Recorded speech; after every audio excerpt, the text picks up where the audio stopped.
मेरे प्यारे भाइयों बहनों, एक बार फिर से एक सप्ताह के उपरांत प्रभु की अगुवाई में, उसकी अनुकंपा में, उसकी दया में होते हुए मैं और आप एक सप्ताह को पूरा कर एक नव सप्ताह में आज प्रवेश कर रहे हैं और शुक्रगुजारी अदा करते हैं कि परमेश्वर ने हम सबको जीवितों के साथ इस धरती पर रखा और आज उसका अभिप्राय है कि मैं और आप इस पाक दिन में, पाक हालत में होते हुए इस नए सप्ताह का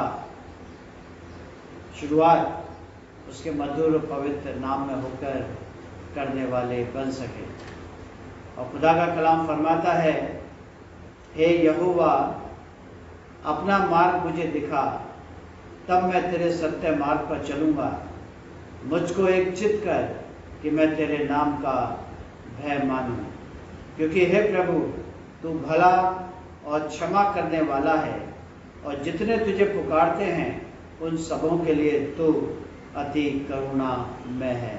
आइए हम सब मिलकर परमेश्वर की हमदो तारीफ में गीत गाएंगे, जिसका नंबर है 299, गीत नंबर 299, आसमान के आए मुकद्दस हो।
से एक पाठ पढ़ेंगे जो कि पाया जाता है मुकद्दस मत्ती की इंजील उसका 18वां अध्याय उसके 21वें पद से लेकर 35वें पद तक। मुकद्दस मत्ती की इंजील उसका 18वां अध्याय उसके 21वें पद से लेकर 35वें पद तक। तब पतरस ने पास आकर उससे कहा, हे प्रभु, यदि मेरा भाई अपराध करता रहे तो मैं कितनी बार उसे क्षमा करूं? क्या 7 बार तक? यीशु ने उससे कहा, मैं तुझसे ये नहीं कहता कि 7 बार तक, वरन 7 बार के 70 गुने तक। इसलिए स्वर्ग का राज्य उस राजा के समान है जिसने अपने दासों से लेखा लेना चाहा। जब वो लेखा लेने लगा तो एक जन उसके सामने लाया गया जो 10,000 तोड़े का कर्जदार था।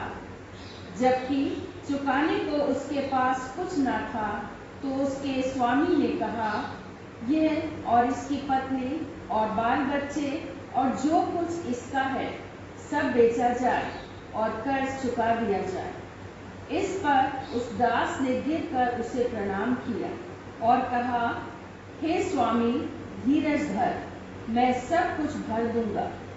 तब उस दास के स्वामी ने तरस खाकर उसे छोड़ दिया और उसका कर्ज भी क्षमा कर दिया। परंतु जब वो दास बाहर निकला तो उसके संगी दासों में से एक उसको मिला जो उसके 100 दीनार का कर्जदार था। उसने उसे पकड़कर उसका गला घोंटा और कहा, जो कुछ तुझ पर कर्ज है भर दे। इस पर उसका संगी दास गिरकर उससे विनती करने लगा, धीरज धर, मैं सब भर दूंगा। उसने ना माना, परंतु जाकर उसे बंदी गृह में डाल दिया कि जब तक कर्ज भर ना दे तब तक वहीं रहे। उसके संगी दास ये जो हुआ था देखकर बहुत उदास हुए और जाकर अपने स्वामी को पूरा हाल बता दिया। तब उसके स्वामी ने उसको बुलाकर उससे कहा, हे दुष्ट दास, तूने जो मुझसे विनती की तो मैंने तेरा वो पूरा कर्ज क्षमा कर दिया। इसलिए जैसे मैंने तुझ पर दया की, वैसे ही क्या तुझे भी अपने संगी दास पर दया करना नहीं चाहिए था?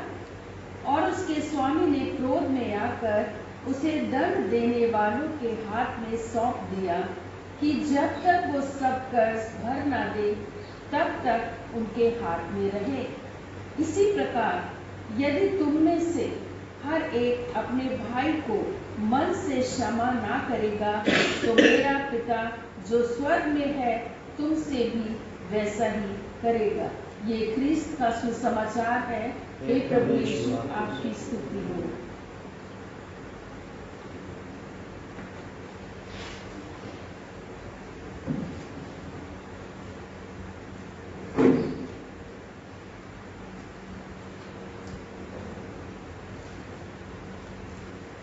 आइए, इससे पहले कि हम आज इस मुबारक प्रातः काल में परमेश्वर के वचन पर चिंतन और मनन करें, अपने हृदय और आत्मा को तैयार करने के लिए परमेश्वर की शान में एक गीत और गाएं जिसका नंबर है 342, गीत नंबर 342, एक चश्मा शाफी जारी है।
दुआ मांगे।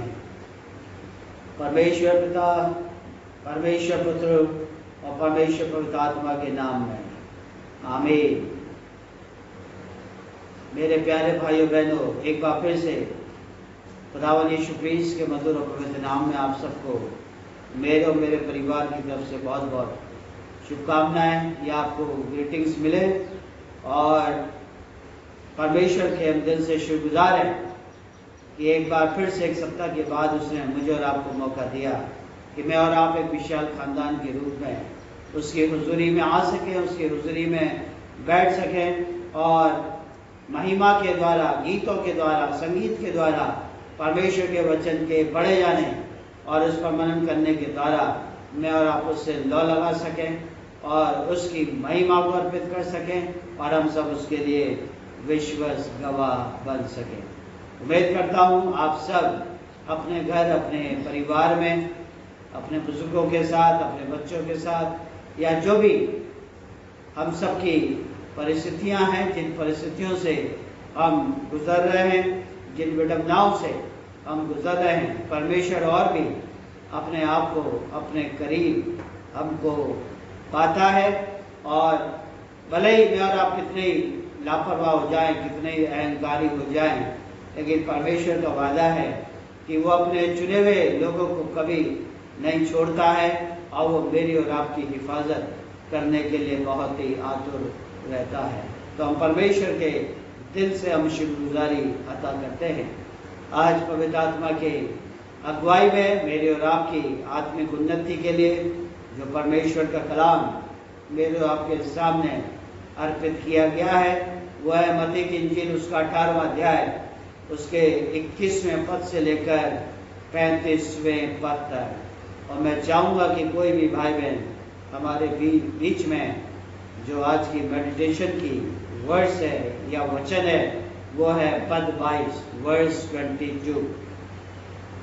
यीशु ने उससे कहा, मैं तुझसे ये नहीं कहता कि 7 बार तक, वरन 7 बार के 70 गुने तक।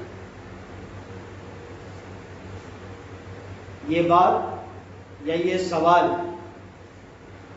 पतरस ने यीशु मसीह के समक्ष रखा कि वो अपने भाई को कितनी बार क्षमा करे। सवाल भी कर रहा है और फिर जवाब भी दे रहा है कि वो अपने भाई को कितनी बार क्षमा करे। क्या 7 बार?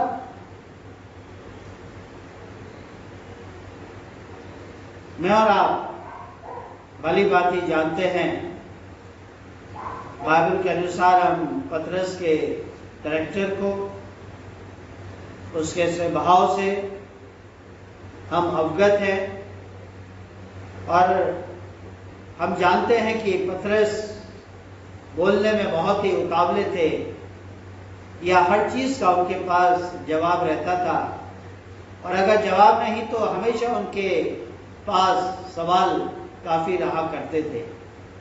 इससे पहले कि यीशु मसीह कुछ कहें या कुछ कहने जा रहे हैं या कुछ उन्होंने कहा, तुरंत हाजिर जवाबी उनके पास रहती थी या हम उनके इस एटीट्यूड को कह सकते हैं कि वो बोलने में बहुत ही उतावले थे।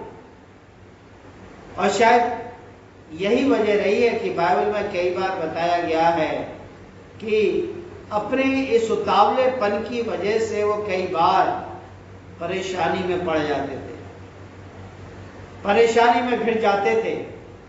लेकिन इतना सब कुछ उनके कैरेक्टर के बावजूद या उनके स्वभाव के बावजूद चर्च को, कलीसिया को, मुझे और आपको इस एटीट्यूड के द्वारा हमें बहुत सी यीशु मसीह की वाणियाँ या यीशु मसीह का ज्ञान या यीशु मसीह की सच्चाइयाँ या उसके भेद मुझे और आपको जानने को मिलते हैं, मुझे और आपको सुनने को मिलते हैं। तो मैं और आप किसी बिंदु में होकर, किसी दायरे में होकर, मैं और आप संत पतरस के इस व्यवहार के द्वारा हम उसके धन्यवादित हो सकते हैं। पतरस यही कुछ वाक्य उनके द्वारा यहाँ पर दिखाई दे रहा है कि वो स्वयं को बहुत ही उदार किस्म का साबित करने की कोशिश कर रहे हैं या अपने आप को प्रकट करने की कोशिश कर रहे हैं। और वो सोच रहे हैं कि मैं बहुत बड़ा, इस सवाल को पूछकर मैं बहुत बड़ा कार्य करने जा रहा हूं या मैं बहुत बड़ा कार्य कर रहा हूं। और उन्होंने सवाल किया कि वो अपने भाई को कितनी बार क्षमा करें। क्या 7 बार? जैसा मैंने शुरू में कहा कि सवाल भी कर रहे हैं और जवाब भी दे रहे हैं। क्यों? क्योंकि वो जानते थे कि बाइबल के अनुसार या वाचा के अनुसार 3 बार तक किसी व्यक्ति को क्षमा किया जा सकता है। और जब व्यवस्था के अनुसार किसी व्यक्ति को 3 बार क्षमा किया जा सकता है और वो अपने सवाल का जवाब भी दे रहे हैं, क्या मैं 7 बार अपने भाई को माफ कर सकता हूं? तो एक तस्वीर है, एक सीन है कि वो अपने आप को व्यवस्था से ऊपर या अपने आप को विद्वानों से ऊपर या अपने आप को जो उनके वो थे, नबी थे, उनसे ऊपर वो अपने आप को रखने की कोशिश कर रहे हैं। और आमोस नबी की पुस्तक में 3 अपराध या 4 अपराध के लिए दंड का आदेश दिया गया है। और हम अपनी बाइबल खोलकर उसको देख सकते हैं। और मैं चाहूंगा कि 1-2 पद हम जरूर से पढ़ें। आमोस नबी की पुस्तक, उसका 1 अध्याय, उसका 3 और 6 पद पढ़ें। क्या लिखा हो? यहोवा यूं कहता है, दमिश्क के 3 क्या वरन 4 अपराधों के कारण मैं उसका दंड ना छोड़ूंगा, क्योंकि उन्होंने गिलाद को लोहे के दामने वाले यंत्रों से रौंद डाला है। यहोवा यूं कहता है, गाजा के 3 क्या वरन 4 अपराधों के कारण मैं उसका दंड ना छोड़ूंगा, क्योंकि वे सब लोगों को बंदी बनाकर ले गए कि उन्हें एदोम के वश में कर दे। 2 अध्याय का 1 पद। यहोवा यूं कहता है, मोआब के 3 क्या वरन 4 अपराधों के कारण मैं उसका दंड ना छोड़ूंगा, क्योंकि उसने एदोम के राजा की हड्डियों को जलाकर चूना कर दिया। 4 अध्याय का 6 पद। मैंने तो तुम्हारे सब नगरों में दाख की सफाई करा दी और तुम्हारे सब स्थानों में रोटी की घटी की है, तो भी तुम मेरी ओर फिर कर न आए। यहोवा की यही वाणी है। तो हमने देखा कि आमोस नबी की पुस्तक में ये कुछ पद हमने पढ़े, सुने, और इससे ये निष्कर्ष निकाला गया कि परमेश्वर 3 अपराध क्षमा करता है और पापी को 4थे अपराध पर दंड देता है। ये बात व्यवस्था के अधीन थी, यहूदी विधान के अनुसार थी, और इसलिए परमेश्वर, जो वचन में लिखा है कि परमेश्वर 3 अपराध क्षमा करता है, यानी कि 3 बार मौका देता है, और पापी को 4थे अपराध पर दंड देता है। और ये बात पतरस के संज्ञान में थी, और इसलिए उन्होंने सवाल किया कि मैं अपने भाई को कितनी बार क्षमा करूं? क्या 7 बार?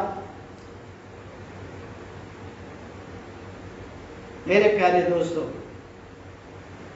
मनुष्य जो है परमेश्वर से अधिक दयालु, कृपालु नहीं हो सकता। ये बात हम सब अच्छे तरीके से जानते हैं और समझते हैं। और इसीलिए क्षमादान 3 बार तक सीमित किया गया। परमेश्वर जानता है कि ये मेरी तरह धीरजवंत नहीं हो सकते या मेरी तरह दयालु नहीं हो सकते, क्योंकि ये मनुष्य है, ये मानव है, लेकिन फिर भी मैं इनको 3 बार क्षमादान का प्रावधान रखता हूं, इनको देता हूं, और अगर 4थी बार इन्होंने अपराध किया तो निश्चित तौर से मैं इनको दंड दूंगा। तो वही कहने का मतलब है कि मनुष्य जो है परमेश्वर से अधिक कृपालु नहीं हो सकता, इसलिए क्षमादान 3 बार तक सीमित किया गया। और इसी सिद्धांत के चलते पतरस ने सोचा कि मैं अपनी उदारता रब्बियों की शिक्षा से बढ़कर प्रकट कर सकूं, या वो रब्बियों से बढ़कर अपनी भावना को प्रकट करना चाहते हैं, अपनी उदारता को प्रकट करना चाहते हैं, ताकि प्रभु यीशु मसीह उनको सराहे, प्रभु यीशु मसीह उनको प्रेज करे, या प्रभु यीशु मसीह उनकी प्रशंसा करे। लेकिन जब ये सवाल पतरस ने यीशु मसीह के सामने रखा कि मैं अपने भाई को कितनी बार क्षमा करूं, क्या 7 बार? बाइबल बताती है यीशु मसीह ने उत्तर दिया कि एक विश्वासी को, एक मसीही को चाहिए कि वो 7 बार के 70 गुना तक माफ करे, 7 बार के 70 गुने तक माफ करे। और मैं और आप कैलकुलेट कर सकते हैं कि कितना लंबा दायरा हो गया है, कितना लंबा क्षेत्र हो गया है। और शायद 7 बार के 70 गुना तक माफ, किसी व्यक्ति को माफ करते करते शायद हमारी जिंदगी भी समाप्त हो सकती है।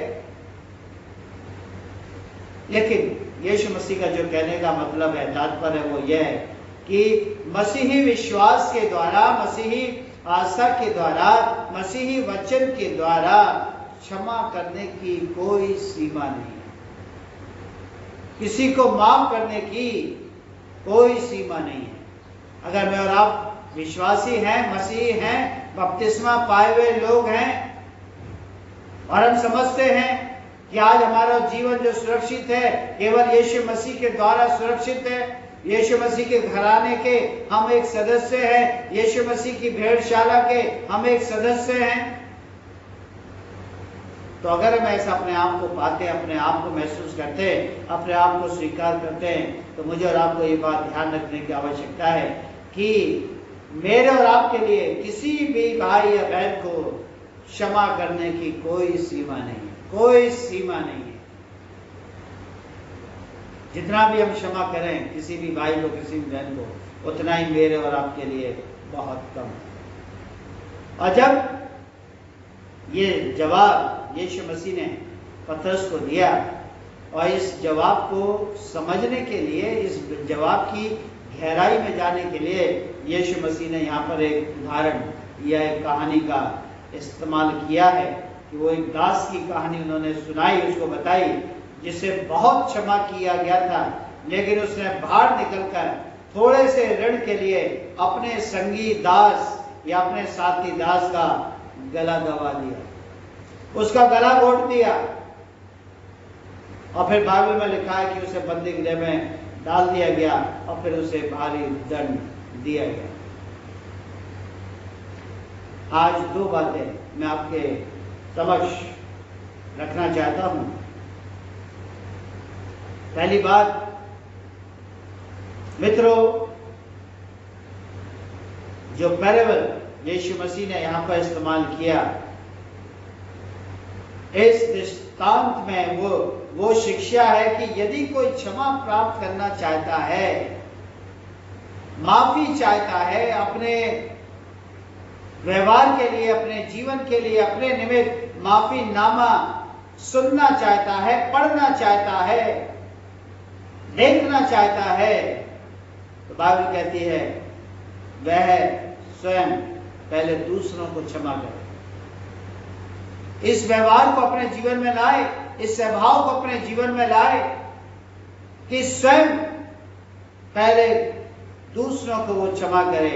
और यीशु मसीह ने जो प्रार्थना हमें करनी सिखाई थी, हे हमारे पिता तू जो स्वर्ग में है, जब हम आगे बढ़ते चले जाते हैं इस प्रार्थना में, तो इस प्रार्थना का एक भाग है कि जिस प्रकार हमने अपने अपराधियों को क्षमा किया है, वैसे तू भी हमारे अपराधों को क्षमा कर।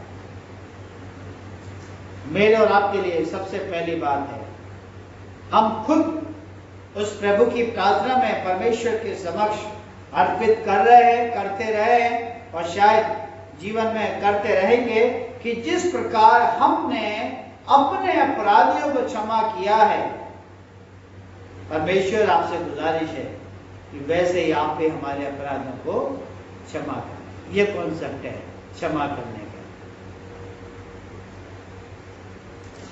मित्रों, जो मनुष्य अपने सहकर्मियों को, सह मनुष्यों को क्षमा नहीं करता, उसे परमेश्वर से क्षमा प्राप्ति की आशा नहीं करनी चाहिए।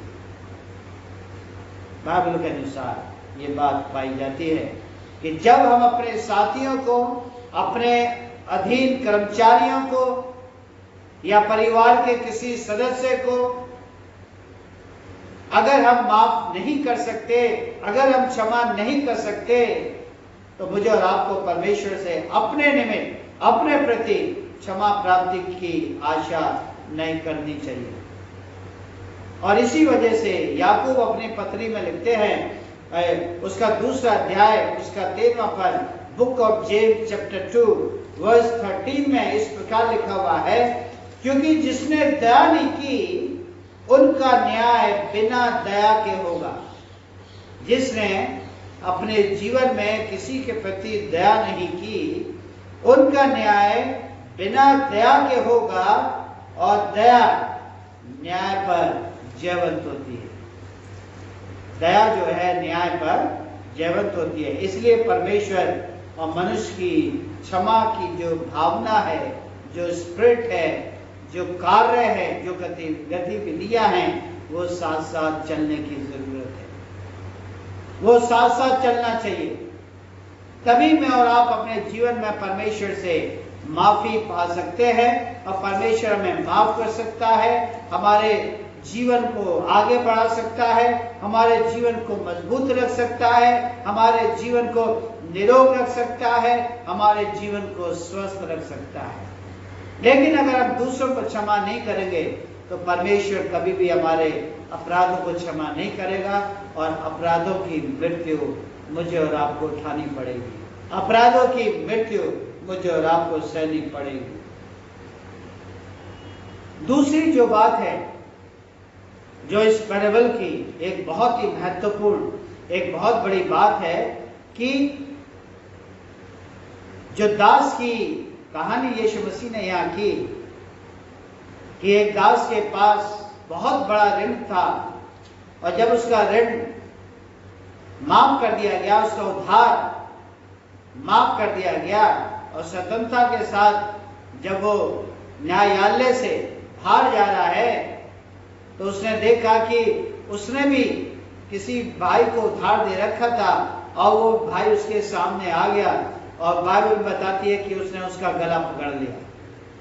खुद तो माफी मांगकर बाहर निकला है, लेकिन जब बाहर जाता है उसका स्वभाव बदल जाता है, उसकी सोच बदल जाती है, उसकी समझ बदल जाती है, और जिस व्यक्ति ने उससे उधार लिया था उसको वो पकड़ लेता है और अपना उधार चुकता करने की बात करता है। अब वो उससे माफी मांग रहा है, हे मालिक, तू मुझे क्षमा कर, मैं धीमे धीमे तेरा पूरा कर्जा उतार दूंगा। लेकिन ये क्षमा करने को राजी नहीं है। बाइबल बताती है कि उसने उसका गला पकड़ लिया, उसका गला घोट दिया, और यहां तक कि उसको बंदी गृह में डलवा दिया। तो दोनों उधार में या दोनों ऋणों में एक विषमता पाई जाती है, और वो क्या है? बाइबल बताती है कि जो पहला दास है उसके पास 10,000 तोड़े का उधार था। 10,000 तोड़े का मतलब आज की करेंसी में या भारतीय करेंसी में मैं बात करूं तो कम से कम 4.5 करोड़ रुपया दिखाई देता है या कैलकुलेट होता है। 4.5 करोड़ रुपए का उधार उसके मालिक ने माफ कर दिया, क्षमा कर दिया। अब वो जब हम 4.5 करोड़ की बात करते हैं तो उस समय के गलील प्रदेश की कुल आय से भी बढ़कर थी। गलील प्रदेश की जो मंथली आय थी, मंथली इनकम थी पूरे प्रदेश की, उससे कहीं अधिक बड़े राशि का ये उधार इस पहले दास के ऊपर था। और गलील की जो इनकम थी, इतिहास बताता है मात्र उस समय 300 करोड़ होती थी। और इस व्यक्ति के बाद 4.5 करोड़ रुपए के बराबर उसके ऊपर लोन था या उसके पास उधार था। और पहले दास का इतना बड़ा उधार, इतना बड़ा ऋण माफ कर दिया गया। और जब माफी के बाद वो बाहर निकलता है और उस दास को पाता है जिसने उससे उधार ले रखा है, उसके पास बाइबल बताती है 100 दिनार का उसके ऊपर उधार था। और आज की करेंसी में मात्र 50 रुपया, मात्र 50 रुपया उसका उधार था। और कहां 4.5 करोड़ रुपए उसको माफ किए गए और 50 रुपए की खातिर उसने उस दास का गले बांध पकड़ा, भला बुरा कहा और यहां तक कि बंदी गृह में डलवा दिया।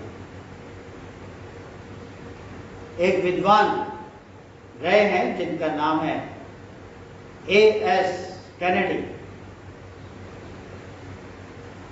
इन दोनों दासों की जो कंपैरिजन है या जो पिक्चराइजेशन है उनका, बड़े खूबसूरत तरीके से दोनों ऋणों की विषमता का बहुत खूबसूरत, बहुत अच्छे तरीके से वो इस बात को चित्रमय करते हैं या पिक्चराइज करते हैं कि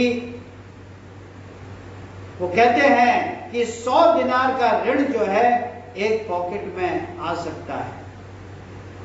जो 100 दिनार उसके ऊपर थे उसका ऋण एक पॉकेट में या एक जेब में आ सकता है या हम उसको रख कर ले जा सकते हैं। लेकिन जो 10,000 तोड़े ले जाने की बात हो रही है, जिसके ऊपर उधार था 10,000 तोड़े, उसको उठाने के लिए कम से कम 8,600 आदमियों की आवश्यकता होगी।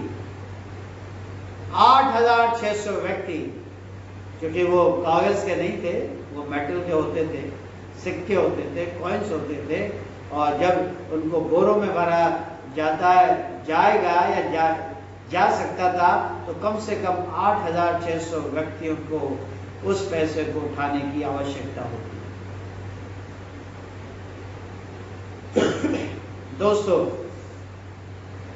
आज सुबह मेरा आपके साथ ये वचन बांटने का जो तात्पर्य है वो ये है कि परमेश्वर के प्रति हमारे ऊपर पहले दास के सदृश बहुत भारी बोझ है, भारी ऋण है। अतः यदि मनुष्य हमारे प्रति कुछ अपराध करता है या करते हैं तो वो अपराध इन अपराधों की तुलना में जो हम परमेश्वर के प्रति करते हैं, परमेश्वर के प्रति हम लापरवाही दिखाते हैं, हम घमंड दिखाते हैं, अहंकार दिखाते हैं, परमेश्वर के समय को चुराने की कोशिश करते हैं, उसकी आशीषों को मिसयूज करने की कोशिश करते हैं, वगैरह वगैरह बहुत सी बातें। और ऐसा करके हम अपने ऊपर ऋण, हम अपने ऊपर उधार लाते हैं और ये परमेश्वर की निगाह में अपराध है। और ये अपराध हमारा इतना भारी हो जाता है, उस भारी ऋण के सदृश हो जाता है जो कि परमेश्वर ने मेरे और आपकी खातिर, मेरे और आपके अपराधों की खातिर अपनी जान उन्होंने कुर्बान कर दी। तो परमेश्वर के प्रति हमारे ऊपर पहले दास के सदृश एक भारी ऋण है। और यदि मनुष्य हमारे प्रति कुछ अपराध करते हैं, हमारे प्रति कुछ गलत सोच रखते हैं, कुछ गलत अंडरस्टैंडिंग रखते हैं, या मेरी और आपकी निंदा करते हैं, या मुझसे और आपसे ईर्ष्या करते हैं, या वो मेरे और आपके अधिकारों को नुकसान पहुंचाते हैं, मेरे और आपके अधिकारों का शोषण करते हैं, तो वह उन अपराधों की तुलना में जो हम स्वयं अपने जीवन के द्वारा परमेश्वर के प्रति करते हैं वो बिल्कुल नगण्य है, जीरो है, जीरो। समझने की जरूरत है कि जो एक साधारण भाषा में कहूं, जो भाई और बहन, जो अधिकारी मुझे और आपको अपने विरोध में दिखाई देते हैं या मेरा और आपके अधिकारों का शोषण करते हुए दिखाई दे रहे हैं, मेरा और आपका आदर नहीं करते या मेरा और आपका अपमान कर रहे हैं, उनके अपराधों से कहीं अधिक भारी अपराध, भारी ऋण मेरे और आपके जीवन में पाया जाता है। और उनका जो अपराध है वो बिल्कुल नगण्य है, क्योंकि मैं और आप जो अपराध कर रहे हैं वो परमेश्वर के प्रति कर रहे हैं। और परमेश्वर ने हमारे अपराधों को, हमारे ऋणों को क्षमा किया है, तो हमें अपने सह मनुष्यों के अपराधों को भी क्षमा करना चाहिए, अपने साथियों के भी अपराधों को क्षमा करना चाहिए। अपने अधीन जो मेरे और आपके घरों में, मेरे और आपकी संस्थाओं में या जहाँ कहीं भी हम काम करते हैं, वहाँ जो स्टाफ पाया जाता है, जो लोग पाए जाते हैं, हमें उनके अपराधों को क्षमा करना चाहिए। और हमें जिस ऋण को क्षमा करना है, उसकी उस ऋण से जो परमेश्वर ने हमें दिया है कोई तुलना नहीं की जा सकती। अर्थात परमेश्वर ने मुझे और आपको अभी तक क्षमा किया है। मैं और आप जिस भी उम्र से गुजर रहे हैं, जिस भी उम्र से हम नवाजे जा रहे हैं, शायद छोटी सी यात्रा हमने खत्म की है, शायद 50% हमने अपने जीवन की यात्रा खत्म कर ली है, शायद हम जीवन के अंतिम लम्हे में पहुंच चुके हैं। इस पूरी अवधि में परमेश्वर ने जितना भी मुझे और आपको क्षमा किया है, वो मेरे और आपके जीवन पर एक ऋण है, मेरे और आपके जीवन पर उद्धार है। और इस उद्धार की तुलना में जो ऋण मुझे और आपको मानवता के प्रति लगता है, दिखाई देता है, वो कुछ भी नहीं है। उसकी कोई तुलना नहीं की जा सकती, उसका कोई कंपैरिजन नहीं किया जा सकता। मेरे प्यारे दोस्तों, आज मैं आपसे कहना चाहता हूँ, खुदा का कलाम फरमाता है, हमें तो मुझे और आपको इतना क्षमा किया गया है जिसका बदला हम कभी भी परमेश्वर की निगाह में चुका नहीं सकते। और मैं बार बार कह रहा हूँ इस बात को कि जिस सिनेरियो में, जिस परिस्थिति में मैं और आप जी रहे हैं और आज तक जीवितों के साथ इस धरती पर मैं और आप पा रहे हैं, तो मेरे और आपके पास कोई ऐसी काबिलियत नहीं है कि मैं और आप इन परिस्थितियों से लड़कर अपने आप को बचा सकें। लेकिन अगर आज हम जीवित हैं, अगर आज हम बचे हुए हैं, तो ये परमेश्वर का उपकार है, ये परमेश्वर का ऋण है जिसकी कोई तुलना नहीं की जा सकती। इस उपकार को हम कभी जिंदगी में चुका नहीं पाएंगे और भविष्य में भी परमेश्वर मेरे और आपके ऊपर उपकार करने जा रहा है। तो लिहाजा मुझे और आपको जरूरत है इन परिस्थितियों में, इन हालातों में दीन होते हुए, नर्म होते हुए, परमेश्वर ने जो मेरे और आपकी खातिर, मेरे और आपके अपराधों की खातिर अपने प्राणों की आहुति दी है और उस आहुति के द्वारा वो मुझसे और आपसे मोहब्बत करते हैं, मेरे और आपके ऊपर दया करते हैं, मेरे और आपके ऊपर अपनी कृपा बनाए हुए हैं। तो लिहाजा मैं और आप भी इस विषम परिस्थिति में, बदलते जीवन में, बदलते संसार में, जिनको हमारे माफी नामे की जरूरत है, जिनको हम माफ कर सकते हैं, जिनको हम क्षमा कर सकते हैं, जिन पर हम दया कर सकते हैं, जिन पर हम कृपा कर सकते हैं, और चाहते हैं कि वो सभी भाई बहन हमारे साथ इस धरती पर जीवन यापन करें और जो जीवन परमेश्वर ने उनको दिया है या देने जा रहे हैं, वो उसका इस्तेमाल केवल उसके नाम की महिमा के लिए कर सकें। तो मुझे और आपको ऐसे भाई बहनों को सपोर्ट करना होगा, सारी खामियों को भूलकर, सारी गलतियों को भूलकर, सारे अपराधों को भूलकर मुझे और आपको स्वयं हाथ बढ़ाना होगा, हाथ बढ़ाकर उनको थामना होगा और उनको इतना सक्षम करना होगा, समर्थ करना होगा कि वो इस विषम परिस्थिति में मेरे और आपके साथ इस जीवन में आगे बढ़ने वाले बन सके, जीवन को सुचारू रूप से यापन करने वाले बन सके और जीवन के मैं अपने हृदय और आत्मा के द्वारा परमेश्वर की गवाही देने वाले बन सके। तो हम कह सकते हैं कि परमेश्वर ने मुझे और आपको इतना क्षमा किया है जिसका बदला हम कभी भी नहीं चुका सकते। और जब परमेश्वर ने मुझे और आपको इतना अधिक क्षमा किया है, माफ किया है, तो हमें भी दूसरों को माफ करना चाहिए, दूसरों को माफ करने की आवश्यकता है। अन्यथा मैं और आप परमेश्वर से अपने जीवन के लिए, अपने बच्चों के लिए, अपने परिवारजनों के लिए दया प्राप्ति की कोई आशा न लगाए। मुझे और आपको दया प्राप्ति की कोई आशा परमेश्वर से नहीं करनी चाहिए। प्रभु हम सबको ऐसा करने की शक्ति प्रदान करे। आमीन। आइए प्रार्थना करें।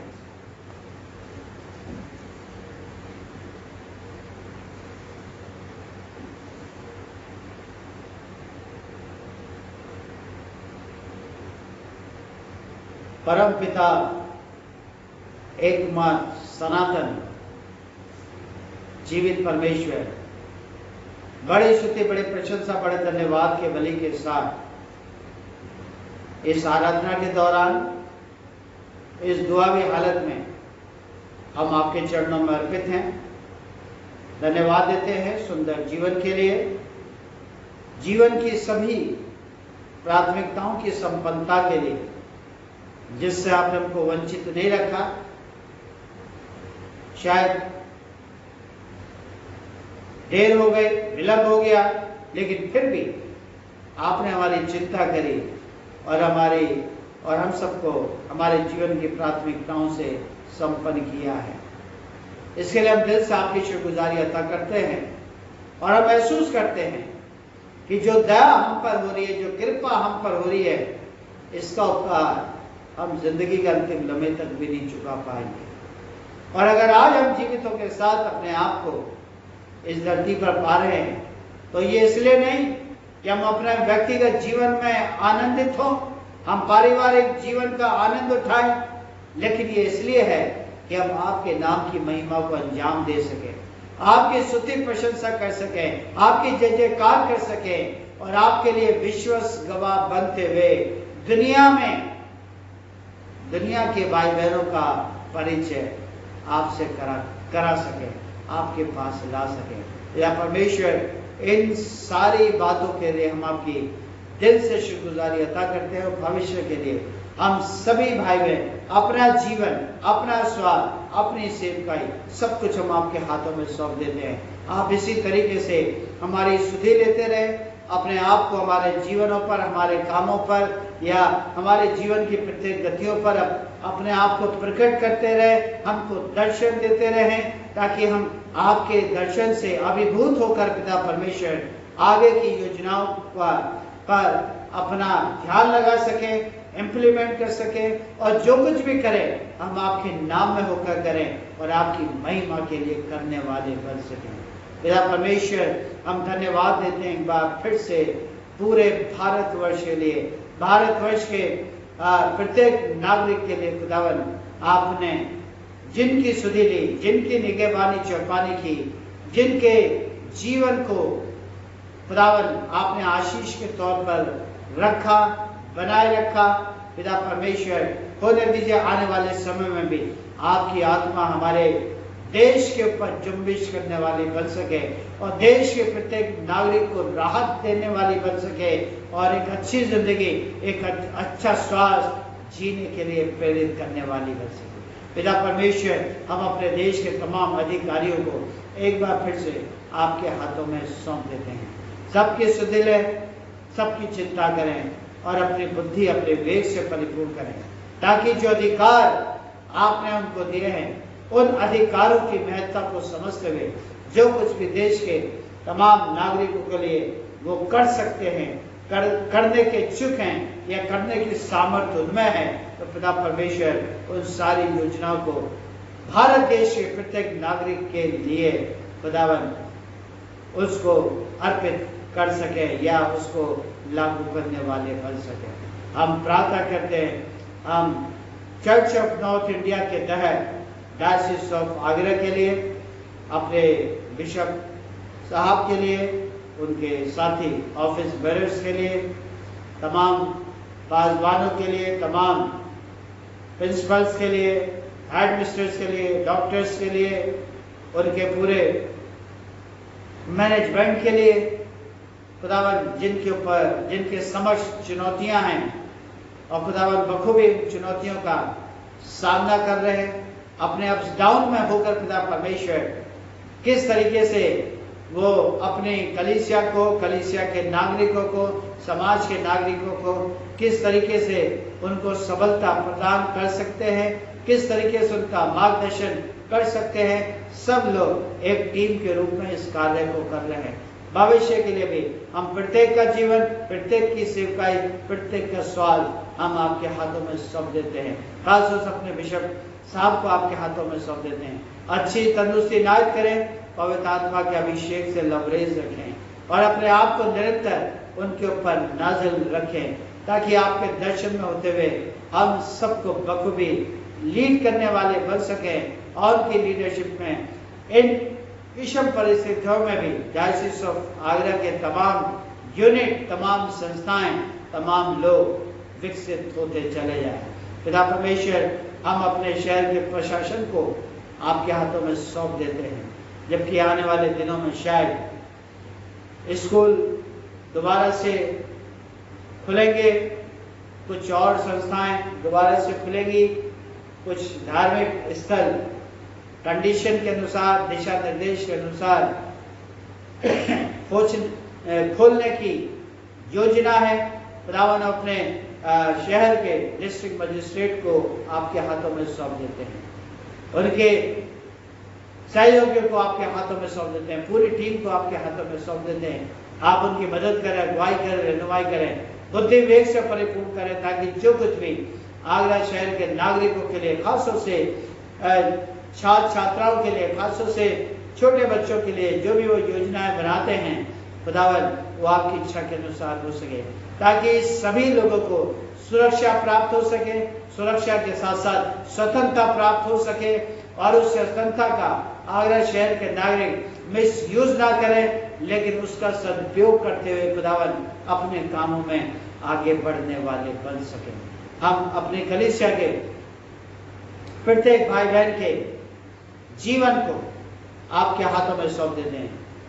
सबके सुधीले निगहबानी चौपानी करें, खासतौर से बुजुर्गों को आपके हाथों में सौंप देते हैं, जबकि इन दिनों में, इन परेशानियों में वो घिरे हुए हैं, अपने आप को कमजोर पा रहे हैं, निर्बल पा रहे हैं। और पिता परमेश्वर, कलीसिया के कुछ भाई बहन इस वायरस से प्रभावित भी हो चुके हैं और संघर्ष कर रहे हैं। खुदा, हमारा विश्वास है कि आप एक दोस्त और एक पिता की हैसियत से उनके जीवन में बने हुए हैं। आप इसी तरीके से उनको थाम के रखें,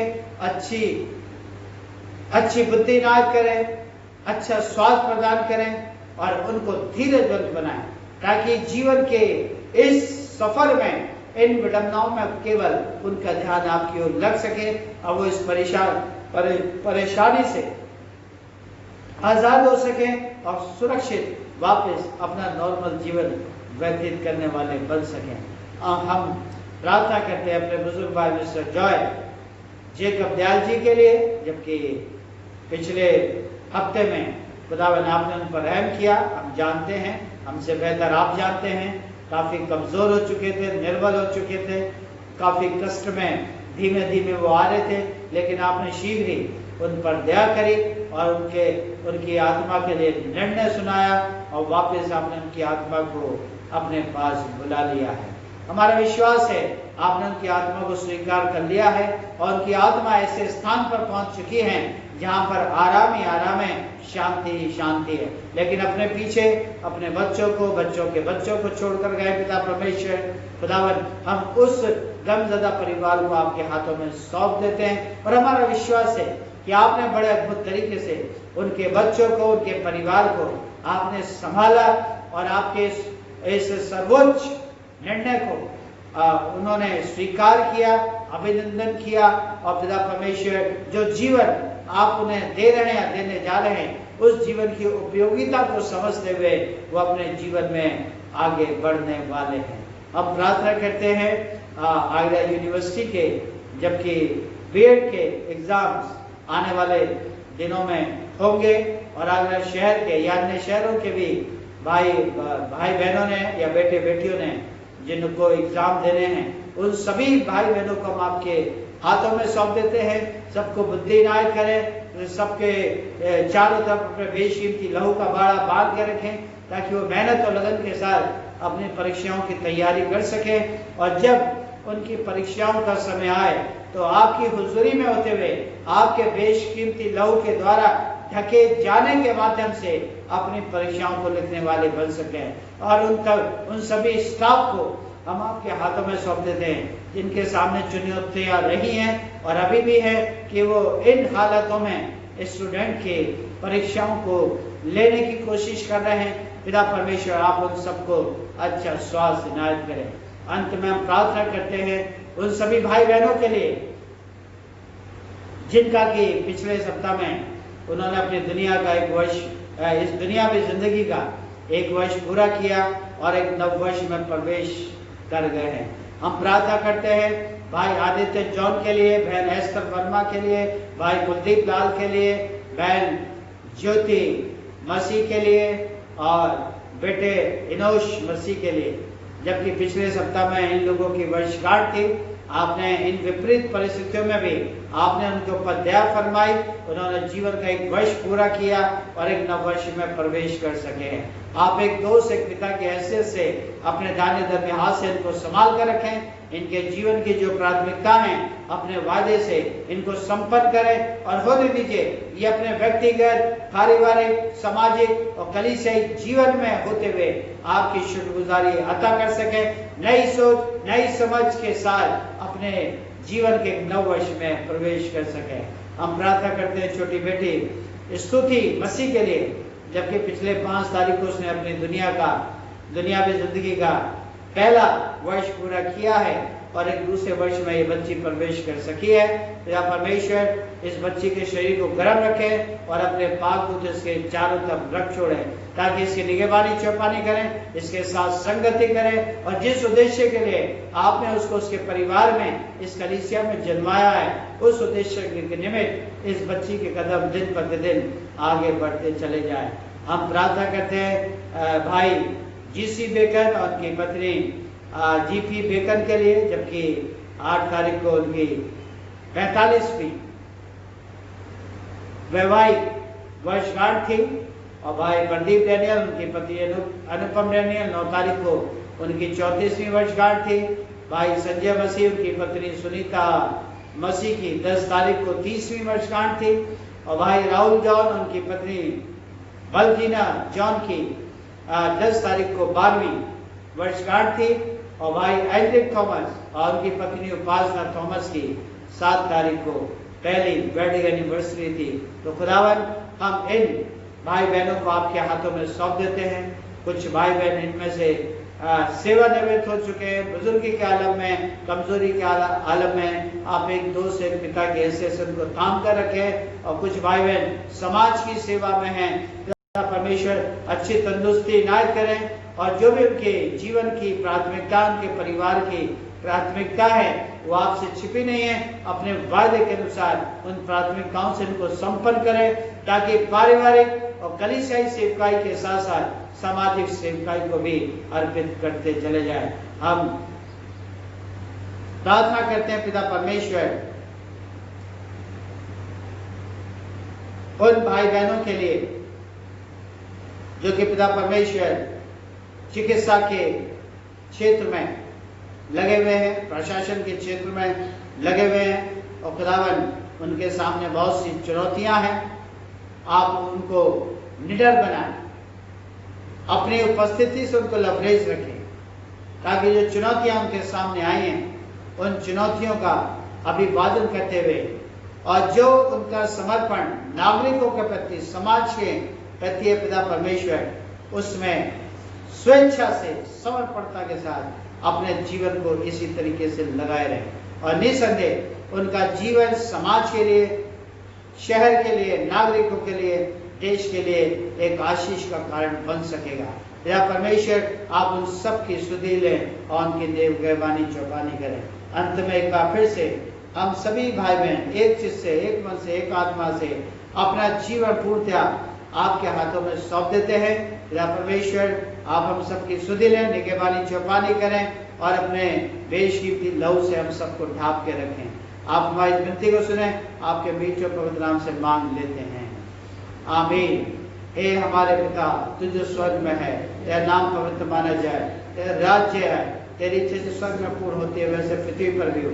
हमारे दिन भर की रोटी आज हमें दे, हमारे अपराधों को क्षमा कर जैसे हमने अपराधियों को क्षमा किया है। हमें परीक्षा न पड़ने दे, परंतु बुराई से बचा, क्योंकि राज, रातरफ और महिमा अब और सर्वदा होती रहे, आमीन।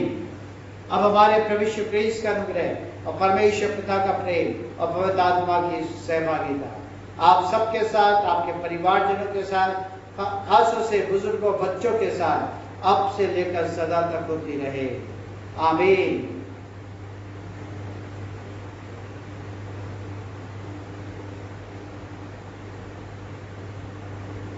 Thank you very much. खुदा आप सबको आशीषों से परिपूर्ण करे, आमीन।